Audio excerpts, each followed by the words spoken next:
So like Mia said, ask yourself, what do I want from this movie? And I promise you, you're not going to get it. You're not going to get it because you know why? You're not 13. You're not 13. You're not 15. You are not religiously 17 with your parents' car for the weekend. You are a grown-ass adult.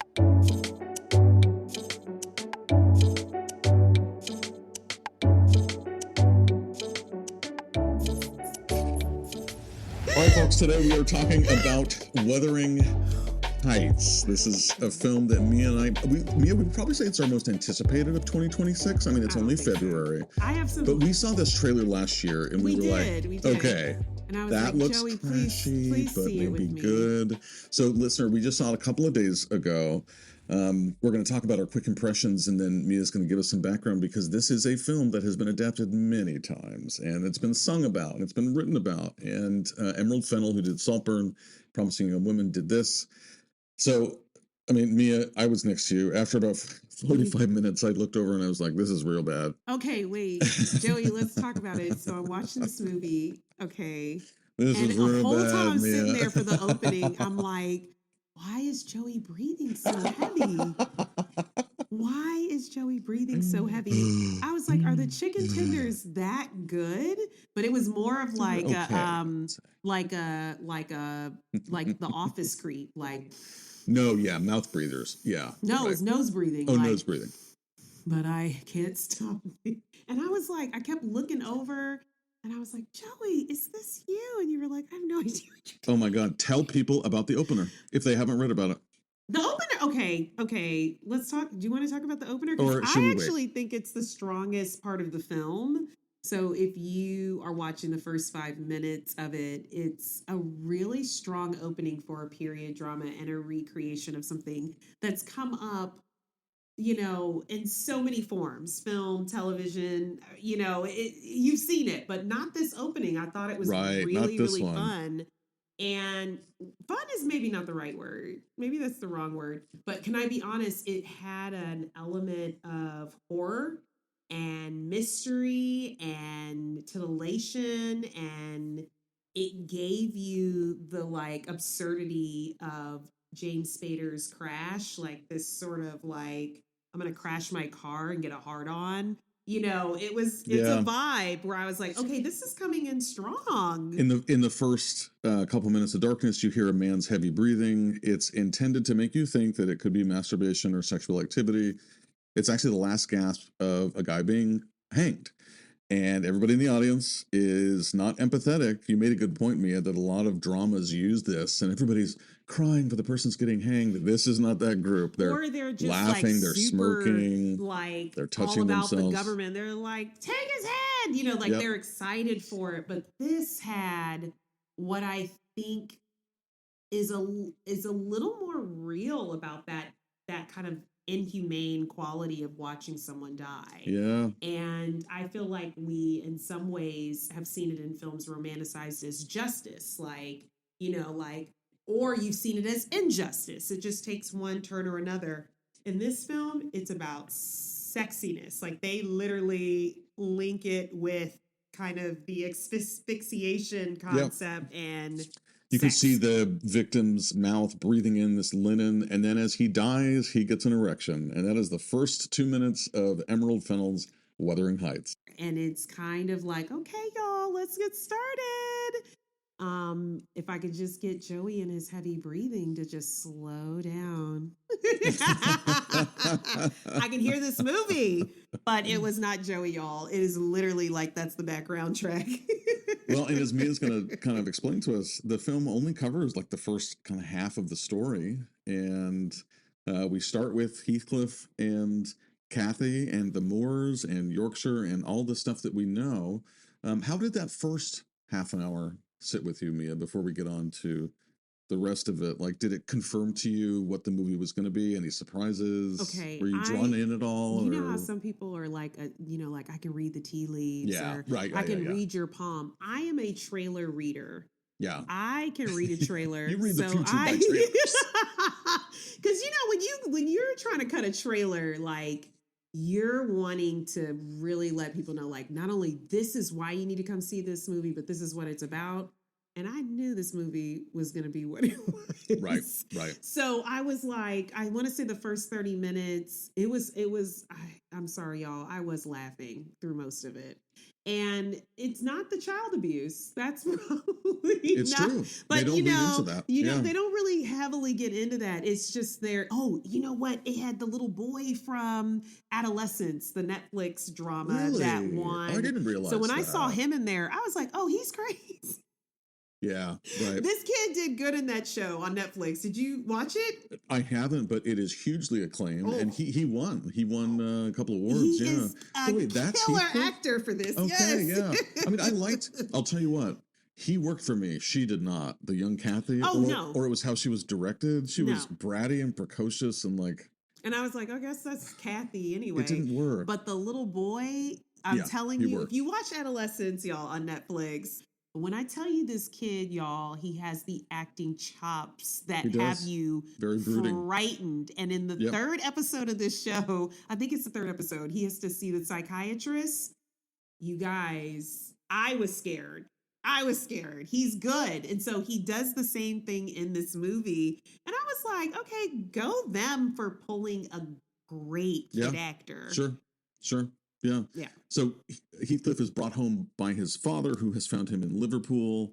In the novel, he's described as gypsy, some kind of darker skinned, but Mia, they did not follow like Spanish, Mediterranean vibe. And they didn't follow that at all. I mean, we obviously know because they chose beautiful but pale Jacob Elordi, and so they cast a young man who was white. But what do you think about not getting into the origin, the skin tone, any racial politics like the 2011 version did? I mean, they kind of left this out, right? No, and I think that's sort of a trend. You know, if you're seeing what's happening with Bridgerton, people just want that story to hit. They want the love to hit. They want the chemistry to hit.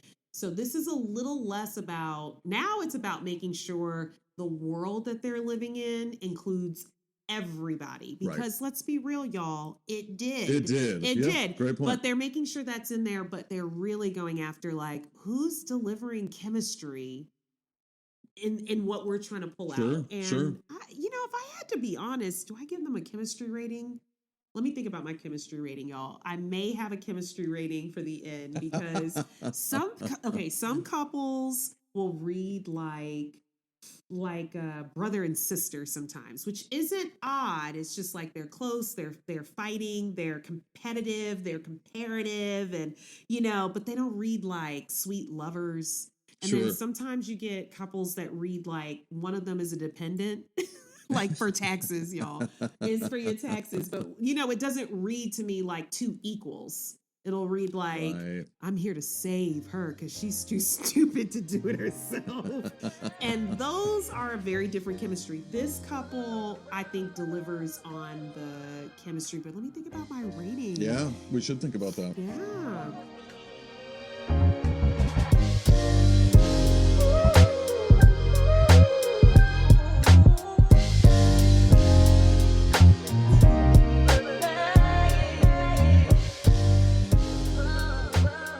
The first 45 minutes or so, even less, they stay with the kids, because you can tell that she wants to get to what she sold us. Speaking about you reading trailers, she sold us Jacob Elordi on the moors holding Margot Robbie. Since we're talking about casting, this year is the first that the Academy Awards will honor achievement in casting, which I think is a great addition.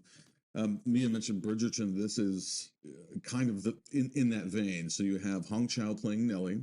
You have the very white Jacob Elordi playing Heathcliff. And then you have an Indian actor or Indian American actor playing Linton. And then you have I think a British actress playing, what is the name of Linton's ward? Oh, no, so there's Edgar, and then he has a ward, and it's Isabella. Isabella, okay. Yeah. So did the casting work for you? Did you like Margot Robbie as the heroine, I guess you would say, Cathy? Did Hong Chow work for you? Talk to me about the casting. I didn't like a lot of it. I'm so sorry. But I didn't like it from the preview, so I already knew what I was getting into. It wasn't like, but when I saw Margot Robbie, I was like, okay, they want to put some butts in a seat.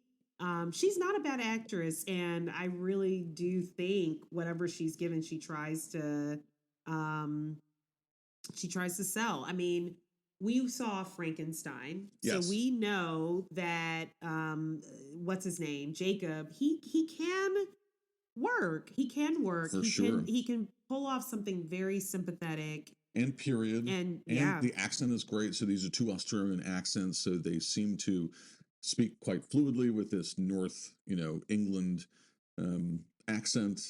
I agree with you. So I think with what she was trying to do, Jacob Elordi got the perfect figure of the airport romance novel, and he has the high collared coat, and he's looking down at her, and she's almost kneeling, and he has so guess Dawn's chin. Like this Gaston. square jaw of. You never saw Beauty and the Beast?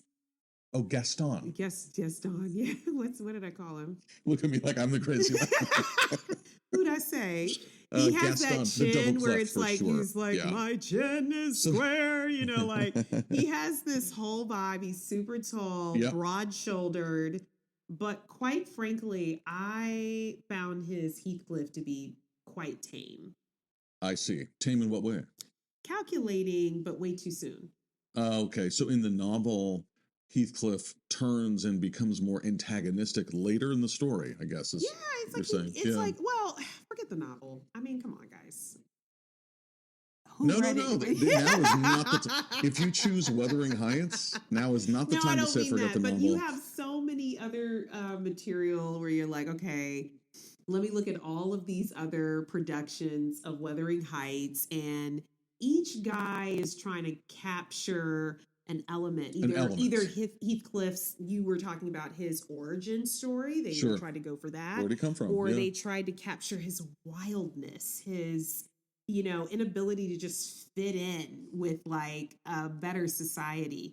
They try to capture his pathology and how diabolical he is. If anybody's seen the Tom Hardy version, it's like this guy doesn't seem like a nice guy at all. Right. But essentially, what each adaptation tries to do is it tries to humanize Heathcliff and make sure you get that dark hero, that anti-hero, that guy who we all are still going rooting for, but you recognize that he's been a bad boy. So there's an element to the casting here where I love that he looks like a romance novel, but I did need that actor to be able, how do I say it? It's like he wasn't interesting to me. It was literally like what a romance novel is like. Okay, Yeah, so it was very romance novel. right, a romance novel is like delivering you what women, for the most part, if you're doing like Harlequin style, what women want men to think like, behave like, and like, Yep. you know what I mean? Yeah. Pull out. And he did that. But it's still, to me, it's flat. Sorry. I mean, I have to say, I enjoyed him more than Margot Robbie. I did not think this was a great part for her. No. I think someone who is a bit more of a kind of traditionally dramatic actress who was less modern looking. Margot Robbie has such a modern, like hot girl look to her. She's very talented, but Jacob Elordi has more of a classic old world look, and I felt like those were mismatched. Let me tell you where I think it. I kept thinking, where is Florence Pugh when you need her? She makes this type of role. She has this sort of ability to look childlike and adult, and I don't switch think she's a little sexy bit. at all. That's the thing. I don't think that she's thought of as sexy. But can I be honest? That's the point. She is not obvious sexy. And I definitely think that her acting chops, her grit, but her vulnerability would have came through first and foremost. But I just think she would have looked really short next to him. And it's like a vibe where she would have still given the wrong, you know what I mean? Where there's a little bit more to the casting than just like who can pull it off. But for me, I wanted Margot Robbie to do a little more teeth. And she just came off like that mean bitch from high school. She did. And she kind of looks like that, where she's super pretty and she's really bitchy. And for that reason, she does fit in what Fennell starts to produce, which becomes, it leaves this naturalistic Yorkshire moors, greens, browns. She's a very specific pretty. It is such a specific one. It's not it's not a, it's like, okay, both her and Angelina Jolie were both Right. pretty, but her pretty is something where I'm like, she's so, I want to say just like vulnerable, victimed, Yep. and, like unempowered. So by the time she's acting really mean, and by the time she's acting like a bitch, and she's acting classist, I wasn't feeling like, oh, these star-crossed lovers.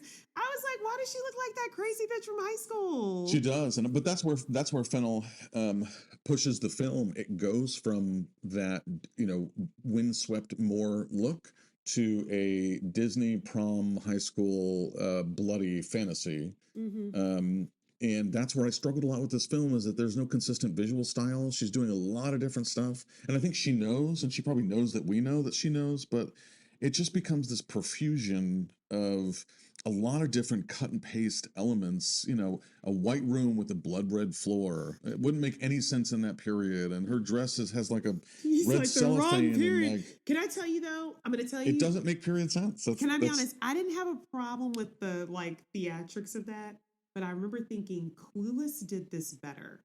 How did Clueless do this better? They got different outfits. They have these extremes. They have these sort of like moments where you're like, are these two star-crossed lovers? They've been growing up in this house and they're fighting with each other and they're denying they're into each other.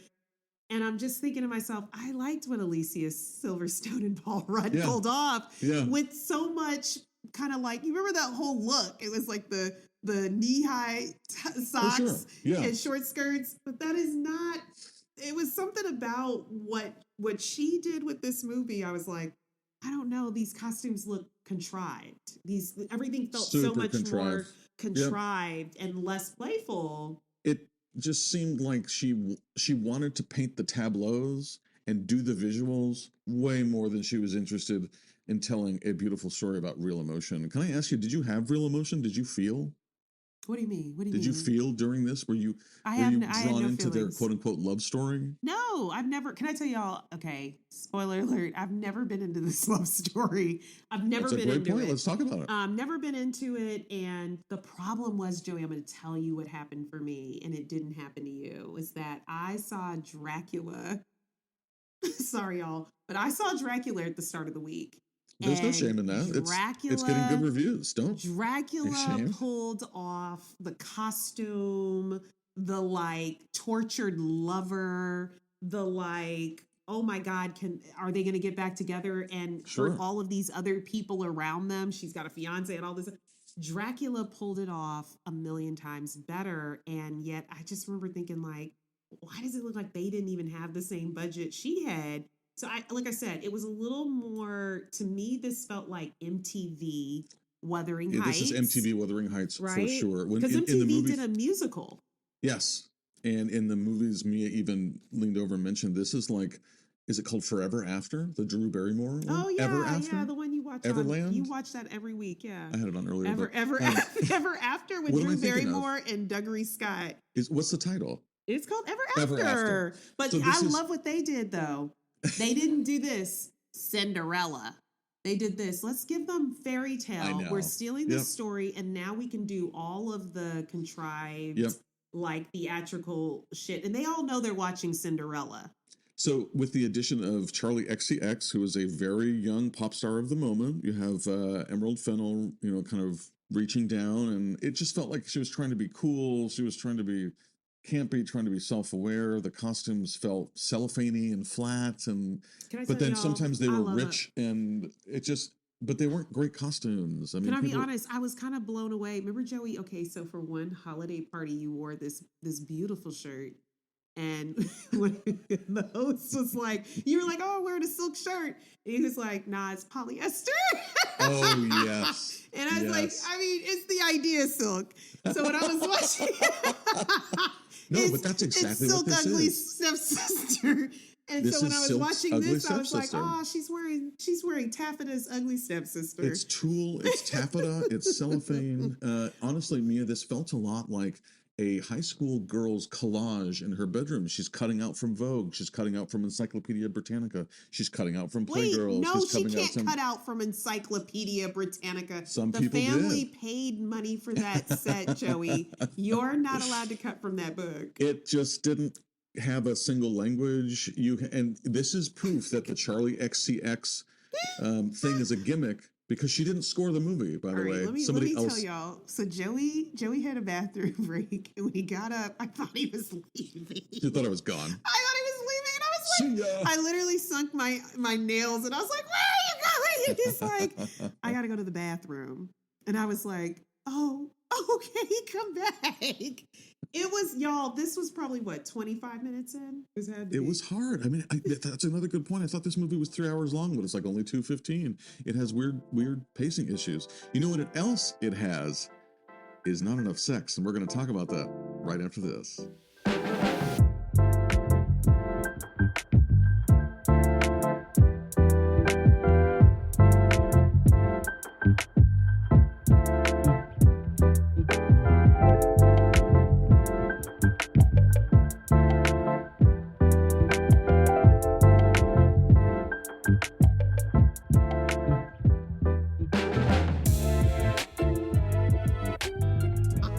All right, we're back. Emerald Fennell, through trailers, has showed us that this would be a steamy, a sexy, a transgressive, a dirty, a wet, and it was liquid transgressive, picture. all right. There's about a 10-minute montage, Mia, where they're hooking up. But do we see any nice Jacob Elordi tail? Do we see any Margot Robbie nip? Let me tell you, we don't see any nudity. Take your money and just get a star subscription. Listen, my big call out on this film is got an achievement in sound, people. Okay, talk about it. Okay, so when you think about sound, all right, Joey loves his history, but you go from the talkies to actually talking. You go to there was one guy who actually championed Steven Spielberg, Jonas Salk, getting people to Marcus actually Aurelius. talk in the background, making it feel even more like extras real, extras and stuff. Oh, like Robert Altman. Yes, or, Robert Altman. So you have people Hal Ashby. who've kind of brought in elements of sound that have moved films forward. This film did something very interesting in that there is absolutely no sex, and yet lots of sex happening. There's sex. We see them fucking. Okay, guys, no. We just see them from the waist up. No, guys. But you're talking about nudity. It's different than no sex, right? I mean, let's talk about it, guys. What does it mean to have sex in your movie? Well, number one, nudity is kind of important when it comes to movie rating systems. We are going, is there strong sexual content in there? But she has an R. She could have shown us a couple of cheeks, She is explaining to people like, hey guys, we're gonna do this, but they really have the R rating. And when I tell you everybody's clothed, everybody stays clothed. Everybody stays clothed. You have no nudity in this. But you do have people humping and erupting. Now, I saw more sex happening in high school high at the high school dance, okay? This movie... That sounds like a good dance. Manages... You don't remember High School High when they're like... It's a terrible comedy. Oh, the movie where it was High. Like a movie, yeah. But they have a dance and everybody's dancing sexy on the dance floor. Same thing. But this film does what you would see in like your old 80s and 90s porn, which is like they're dubbing all of this like and that pounding, right? They're putting that all over two people just looking at each other intensely. Did you find any of those scenes arousing? You know what? That's where I was like, listen, if you were having to listen to people next door have sex, right? You're hearing the moanings and the groanings. Right. It can make you a little more upset and a more bothered, especially if you're not into the characters. There's a vibe. My point is sometimes when you're just hearing sex, it's not always tittillating, and it's not always like But I mean, moving. we see him mount her to a table and he's fingering her. We're seeing that image. We're not seeing the graphic anatomy, but You're making a we good are point. seeing it. Like And this is where it's going to be. it's not off camera. Yeah, and this is Um, this is where it's going to be subjective. I didn't like the main characters and how they were presenting. Right, So right. I wasn't feeling arousal as Yeah. they're getting off and they're getting laid, and they're also kind of misusing and lying and, sneaking around better characters in the film. And that's the part where I was like, for this film, they kind of turn up Cathy's more diabolical side. Yeah. And in other adaptations, she's a lot more innocent and like doesn't really know what to do and doesn't know how her choices, that's why she depends on her companion, doesn't know how her choices are going to fall out. And in this film, you don't feel that. You feel like she is in charge. She's running everybody. She is really just hungry to be at the coolest house with the most money on the block. You really don't get this sort of, it's a different Cathy. And I wasn't going like, great, Margot Robbie's getting fingered. It's great. I think it's Robbie too, Margot Robbie. I like that too. That's sexy. As you mentioned, Mia, we have the 1939 version by legendary director William Wyler, the black and white with Laurence Olivier. We have the 2011 version. We have the 1991 version, the 1970s. So this has been done a couple of dozen times, and I think you're right. Each performer that takes on one of these two literary classic roles puts their own kind of spin. Any other characters stand out? Wait, hold on. We got to talk about the ward, Isabella. So this is a character who is the ward of Edgar Linton. Yes. Who becomes Cathy's husband, and he has this girl who she seems not self-aware. I wonder if she was mentally challenged. So they merge kind of like some concepts here with the casting. So in the real Wuthering Heights, they're brother and sister, and they live together. And Cathy comes and joins them in their home, and it's like she gets a new sister, and here goes the husband. Okay, that makes more sense. In this film, they cast a guy who's more playing Isabella is his ward. It's like he's taken her under his wing, and there's almost like a question of like, are they supposed to be getting married? Are they supposed to be a couple? There's that opening scene where, Cathy climbs up on the wall and she screams, but there's this moment of like, are they dating, or is that supposed to be his end game? And he's like, no, calm down, like relax. Let me go check on this. So that's a little bit of a twist of this adaptation. Right. It does fit and it works because of the casting, but it also kind of gives you Isabella in this very quirky.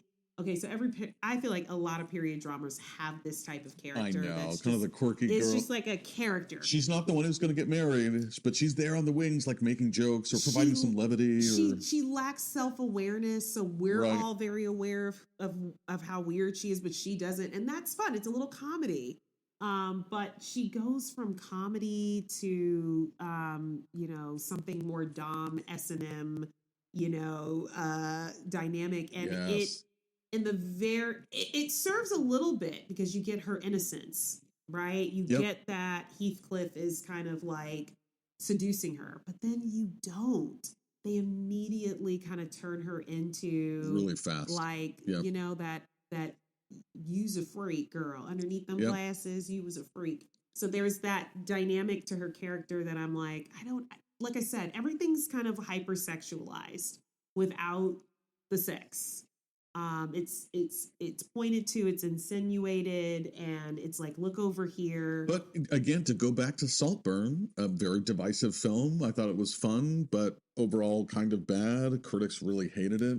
You had Barry Keoghan dropping his pants and basically fornicating a grave of Jacob Elordi's character. We saw more tail in Saltburn. Why did she make the choice to not show us any nudity in this film? Well, that's why I know for you're like, it is rated R, but ratings kind of, and how much you're willing to show, it does give you kind of like access to audience. So this is where I agree with your original statement. This is not for us. Not for us. This is for a younger aged group that really quite. This film would not be the thing they're able to go see. But because there is no nudity and it's like, yeah, they can walk into this rated R movie and it's hot. Let's talk about some of the other elements like the score and the production design after this quick break.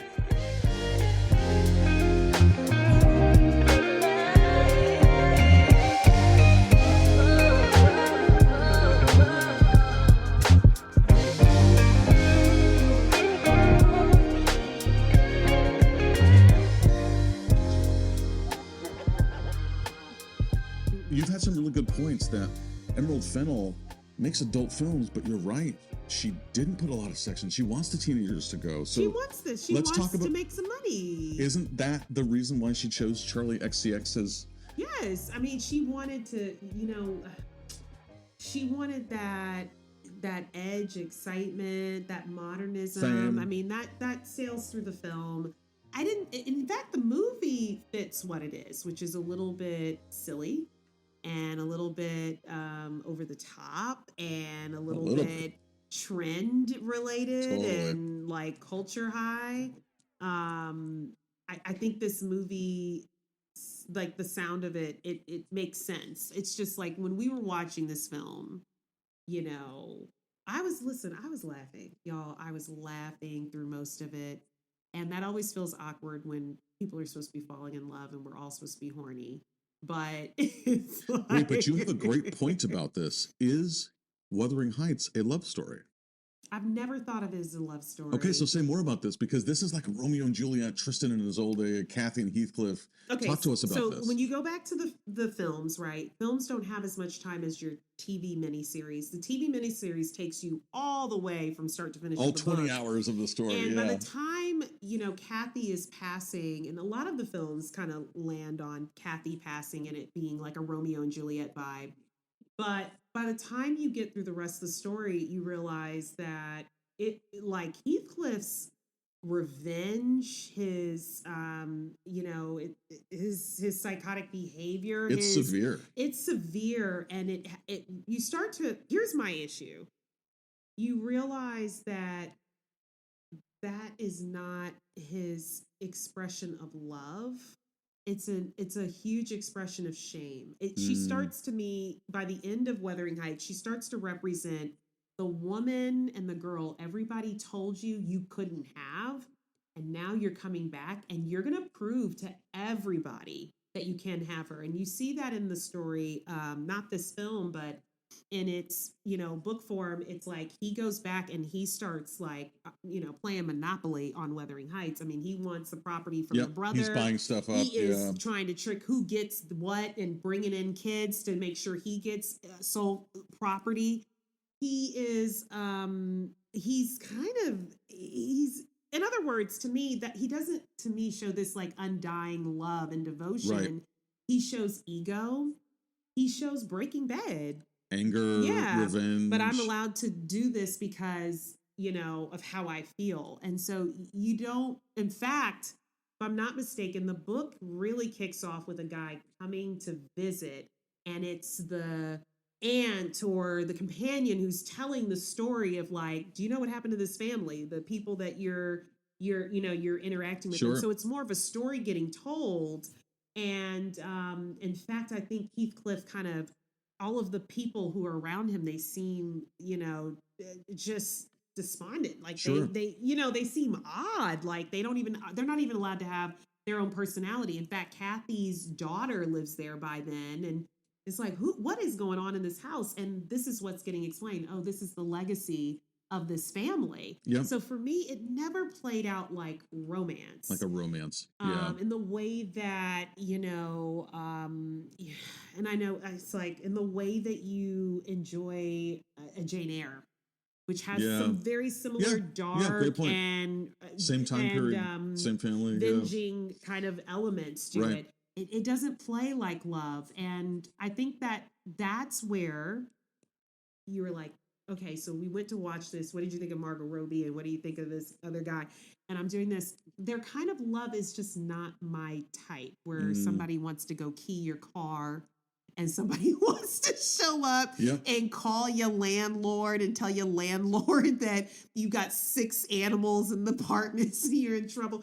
It just came off more. His love comes off so harassing, so toxic. He's the guy who's going to battle you in court to take away your photo album of your family so he can go on the courthouse steps and burn it in front of you. That's how Heathcliff has always come off to me. So when they literally run the trailer as this is the greatest love story ever, me as a trailer reader, she was doing this. Oh, this is about to be fake as hell. I can't wait to see this. What are they going to cut out? What are they about to change? I can't think of a single miniseries, and I like a lot of them where I was like, wow, their love is great. I think what happened with this is that she, like so many pop culture moments these days, this film might be considered more of a pop culture moment than a film. It kind of jumped the shark on itself. So she published a whole long playlist with Charlie XCX of music that inspired the film. And she has a letterbox list of 14 or 15 films that I'm looking at that inspired the film. And she's got all the marketing campaigns and she has Charlie XCX. It's just, it's so much that I think if she removed half of these influences or these things, let me read you a couple of these films. So do you remember The Beguiled? It was a remake by Sofia Coppola. With Nicole Kidman and yep. Park Chan-wook's The Handmaiden, which is a very violent but sexy lesbian love story set in kind of old Korea. Crash, you mentioned Crash with James Spader. Yes. Baz Luhrmann's Romeo and Juliet. I'm hearing a lot of comparisons of her to Baz Luhrmann because of the hyper stylization. I'm sorry, Baz Luhrmann is no. But there's a strain of her films. One of those that inspired this one is called The Night Porter. It stars a wonderful Charlotte Rampling. This is the plot. A woman checks into a hotel. The night porter who works there happens to be her former Nazi torturer and rapist. And they re-engage in their BDSM kind of transgressive, torrid love affair. When she made Saltburn, she cited another Dick Bogart film called The Servant, which is a kind of S&M type thing. So and even in Killing Eve, there was some S&M, there was some codependent destructiveness. Eve is very fun for so this. That at least is any Promising Young Woman. There's that kind of self-destruction. So that is a thread that Fennell has. Is she likes sadism, she likes masochism, she likes to see how they interact with love and with romance. That's evident in each one of her projects. The problem I have with that is like we've come a pretty far way in understanding that having sexual kinks is not the same as being like tortured or like with personality disorder.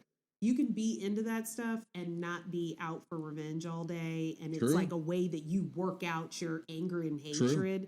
And that's where I'm kind of like, I'd be feeling for that community because they're like, listen, we're into it in a safe way. We're not doing this to like get back at our lovers or to get out our anger. And I do find that those old films, it was kind of more of a line that they're playing back then, but now we're far too evolved for that. Do you know what I mean? To go, that's why he tied her to the bed. Yeah. Because he's angry. I don't like that. So that's where I'm like, she does play quite a bit with kink, but in a way that I'm like, there's maybe an element for all of us where there's someone who, very similar to Cathy, did that moment of like, you're shit, and you overhear it, or you now know somebody thinks that. And when you go out looking for success or whatever, they come to mind every once in a while. You go, you see it in actors like, no, everybody passed on me except for that one guy. And sometimes that is a bit of a fuel, but it doesn't have to be a fuel for us to go like, I'm going to go get a bunch of money and then I'm going to go back and show them exactly what I mean by money. I'm about to buy their house, their mama's house, their grandmama's house. It's a long game, hard-boiled, stale, self-hating revenge that this film doesn't really get into. In fact, Mia, talking about the ending, and listeners, we're not going to really, you can't really spoil the ending. I mean, this book has been adapted for, almost 200 years. But when it ended, I wasn't sure where it was going to end. Are they going to show the next generation? Are they going to show when he dies? Are they going to show when she dies? And so I was a little taken aback by the ending. Did you think the ending worked for what this film was at all, or was it just so ridiculous at By that the time point I got to the end, I that kind you of were didn't like, really who cares? care Even I know. because she's, there was so much they were deviating from. Obviously, her baby and the baby for the story, or it's a very different type of Sure. trajectory. I didn't. By the time I got to the end, I'm going to be very honest. I didn't like how Edgar was kind of portrayed in this particular film. Edgar in the story, it's funny because a lot of times these guys show up in the scenes and they are villains.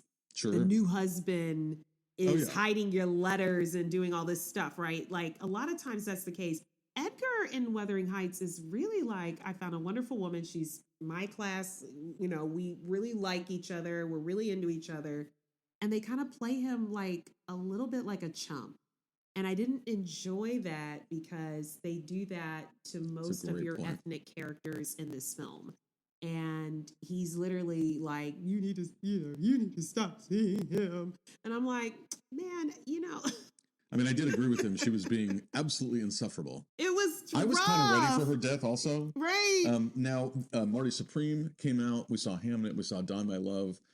I'm not trying to link this totally thematically, but this was another film with a lot of unlikable folks. Yeah, it was a tough one, especially by the time, because Cathy seems to have a hard time expressing her feelings, and I don't feel like that was hard time expressing her feelings. Yeah, that's the understatement. In other words, like she's just like pouting and acting like she doesn't care, and well, I'm going to do my own thing, and that's why maybe I was a little more comparing this to more of that Emma Clueless vibe, where they're off on their own journey and being held back by feelings, and they don't know what to do with them. Sure. In this film, I felt like she just came off too childish for too long. But her kindness and her care for him is really quite evident. And in this one, I just felt like he was super protective of her and she was treating him like her pet. Yeah. And I found that type of, how do I say this? I found that type of dynamic where she felt like her only power is to be empowered over him in all cases. I found that exhausting. It was. And I found it very unsexy. Yeah. So by the time she's getting fingered, I'm just like, happens a couple times. I'm like, where do they wash their hands? No, I'm joking. This has never been my love story type of, Wuthering Heights has never been a love story to me, but it really does tackle some of the sadness in class and connection. But I've always taken Cathy and Heathcliff to be so differing in terms of like when they fall in love at a certain age and what they grow up into being as adults. And for me, it's like they're so young. I never counted it as like the love that got away. It's like the people who got married right after high school. Oh, sure. I mean, we all believe that they loved each other. We didn't think they didn't, but we all did this. Girl, you did it too soon. Well, and it was making a long-term decision based off of a very narrow worldview. We all still have yet. Right. You haven't left your hometown. All these types of things. All right, said you haven't left your hometown. Mia, before we go, there have been so many adaptations going back to William Wyler's film in 1939 and as recently as I think 2019. Do you have a favorite film adaptation of this classic novel, and why? I do like, no, I don't really like the film versions. They always cut it short and they leave it as a love story. Do you like a TV version?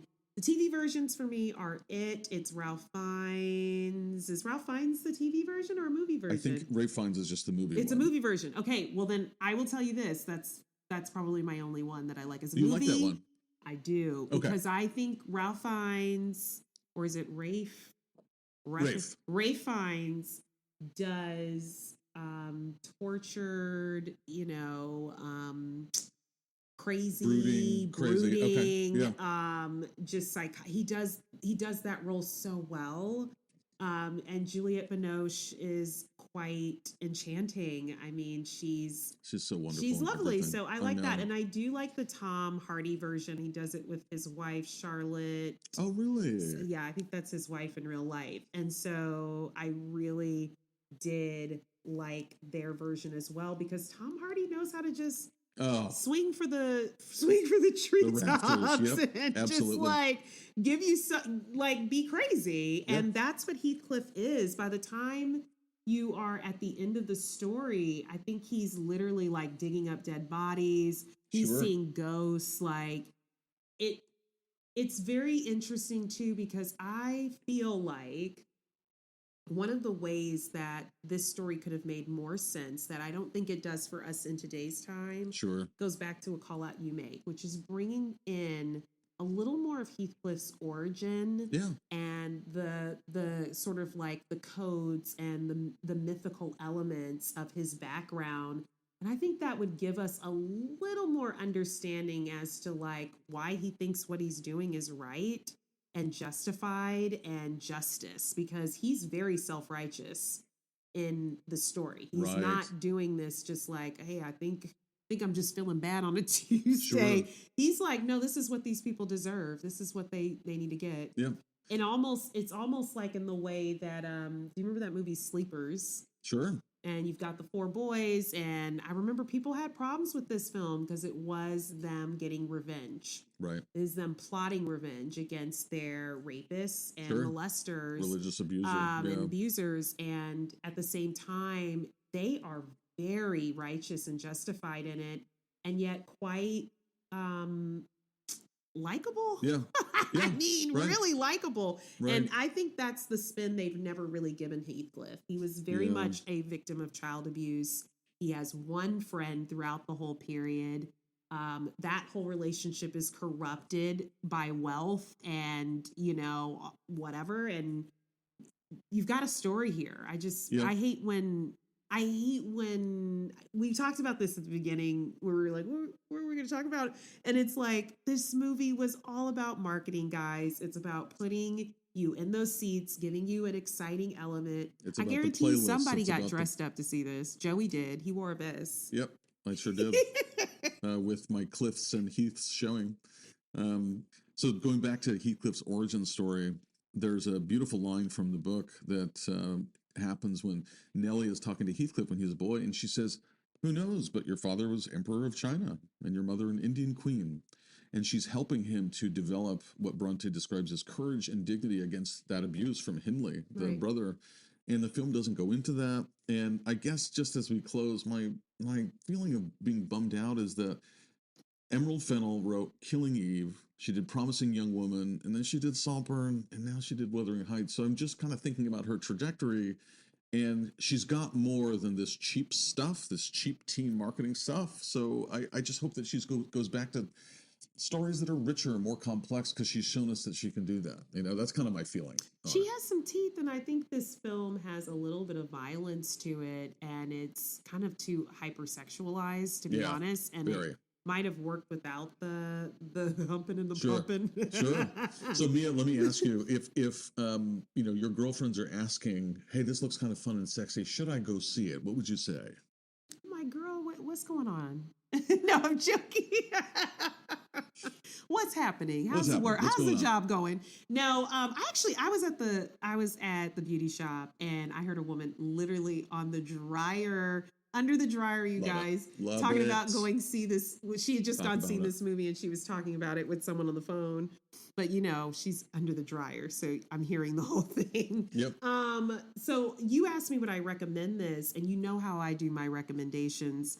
It's all about the investment and the time. So where do I think people would enjoy watching this, like have fun, the way you and I had such a blast? Absolute blast. I say watch this one on a plane. Okay. It is uncomfortable enough to watch on the plane and giggle and laugh and go, what a thrill. Yep. You're flying from JFK to LAX or SFO, okay? Because this shouldn't be the only movie you watch, and it certainly can be the last movie you watch. where you're about to land and you don't get to the end, but you already know what happens. Yeah. So I definitely won't be calling anyone and saying, hey girl, go and invest your time and your money into this. But this is one that when it comes out on, which platform do you think is going to get it first? Netflix, HBO, Showtime? It'll probably have a couple of weeks at, rental for $25 on Apple first. You think it's Prime? I think people will be scrambling for this, not because it's a good film, but because of exactly what you said. This is a marketing exercise. I think you had it 100% right. I didn't even think of this. It's Apple TV. Apple TV is going to get this one. Maybe. And when Apple TV gets this one, when do you watch? You can watch it on your phone. You can watch it on your iPad. This does not require your close attention. All of the costume shots you can probably look up on the internet and see a photo shoot for something. This is not a high investment film, but honestly, Joey, I have fun seeing this one with you. Even watching you look at your watch. Because I didn't realize how nice your watch was until. Oh, thank you. And so you kept looking at it. I try not to. Sometimes I do just to gauge where are we in the story. Even like for literary adaptations. Oh, okay, if we only have 40 minutes left, then they're obviously not going to go into X, Y, and Z. It ended up being fun in the end, but you're right, folks. This one is a bit of a slog, and it is really wonky, and in some parts it's annoying. The dialogue is bad. So, like Mia said, ask yourself, what do I want from this movie? And I promise you're not going to get it. You're not going to get it because you know why? You're not 13. You're not 13. You're not 15. You are not religiously 17 with your parents' car for the weekend. You are a grown-ass adult. You can wait for this one. But I will say this. I'm going to throw this one for the couples. Okay, guys. This one is for you couples. When you're home, and you don't want to go out, you want to order DoorDash or Uber Eats, this is that movie that may put the spark back in something. It may be your Crate and Barrel candle, but it's got a little heat to where I actually think for a couple, this one has erotic play behind it. No eroticism, no sex, but erotic play. This is where you turn to your partner and you go, would you like me to put a horse bit in your mouth and ride you around this house? Maybe throw on a corset and I can lift you up by the laces. Hello, where you're no, but you don't have to wear the corset. Your partner does this. You'd look nice in one of those corsets. This is what that movie really it's meant to might titillate. be for. Yep. Yeah. Yep. So you've heard it here. Save it for the iPad or the airplane or a date night at home, but skip the trip to the theater. Here on this podcast, we hope that Fennell will do something a bit more serious and kind of up to the talents that she's shown us in the past. All right, Mia, next week we're going to be talking about nominated and notable films of now. So you've heard a lot about, the Oscar Best Picture nominations, but Mia and I want to share with you some of the others that we think are really worth checking out. After that, we'll talk about the 5 nominated film scores, a special music episode. And then right before the Academy Awards, we're coming to you with Sinners and why it's the best picture of 2025. Then we're at Sunday, March 15th for the 98th Annual Academy Awards. All right here on Do You See What I Mean?